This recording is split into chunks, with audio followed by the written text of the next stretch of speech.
Yang kedua adalah biotik. Biotik itu adalah faktor yang meliputi semua makhluk hidup di bumi. Interaksi antar komponen. Interaksi antar komponen itu adalah interaksi yang terjadi antar biotik dengan biotik ataupun biotik dengan abiotik. Yang pertama itu interaksi antar spesies. Interaksi antar spesies itu adalah makhluk hidup selalu bergantung pada makhluk hidup yang lain. Yang kedua adalah netral. Netral itu adalah hubungan tidak saling mengganggu antar organisme. Yang ketiga adalah predasi, hubungan antara mangsa dan pemangsa. Yang keempat itu adalah pasitisme. Pasitisme adalah hubungan yang menguntungkan suatu pihak dan merugikan pihak lain. Yang kelima itu adalah komensalisme. Komensalisme itu adalah hubungan antara dua organisme di mana pihak satu diuntungkan sedangkan pihak lainnya tidak. Dan yang terakhir adalah mutualisme. Mutualisme itu adalah hubungan antara dua organisme yang saling menguntungkan. Aliran energi. Yang pertama, rantai makanan. Rantai makanan itu adalah peristiwa disenakan atau memakan antara sesama makhluk hidup dengan suatu urutan tertentu. Yang kedua, jalin-jalin makanan. Jalin-jalin makanan itu adalah hubungan yang kompleks dari rantai-rantai makanan dalam sebuah komunitas ekologis yang menunjukkan hubungan siapa yang mengonsumsi siapa. Piramida ekologi. Piramida ekologi dibedakan menjadi tiga. Yang pertama, piramida jumlah. Yang kedua, piramida biomasa. Yang ketiga adalah piramida energi.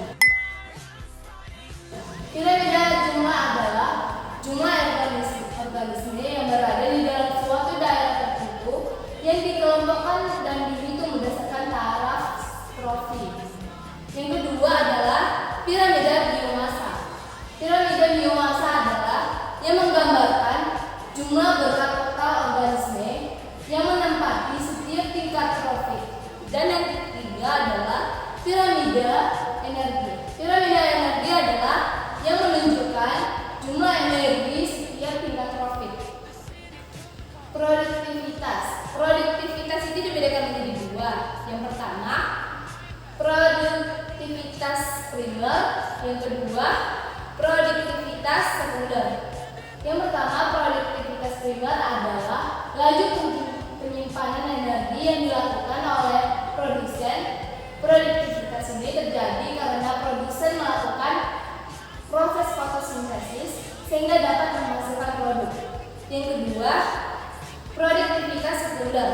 Produktivitas sekunder itu adalah penggunaan energi pada hewan dan mikroba heterotrof.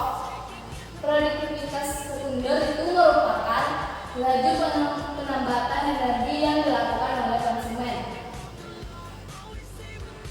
Daur biogeokimia. Daur biogeokimia itu ada 5. Yang pertama, daur karbon. Daur karbon itu adalah siklus biogeokimia di mana karbon dipertukarkan antara biosfer, geosfer, hidrosfer, dan atmosfer bumi. Yang kedua adalah daur nitrogen. Daur nitrogen adalah suatu proses konversi senyawa yang mengandung unsur nitrogen menjadi berbagai macam bentuk kimiawi yang lain. Yang ketiga adalah daur air.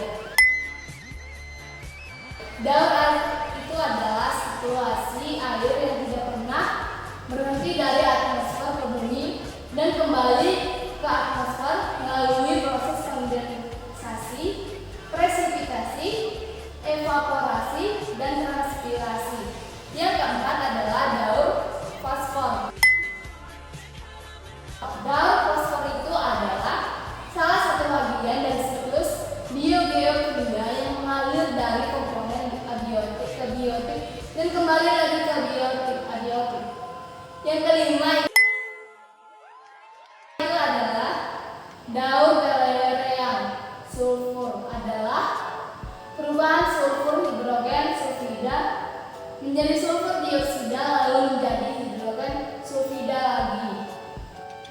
terakhir adalah pertanyaan.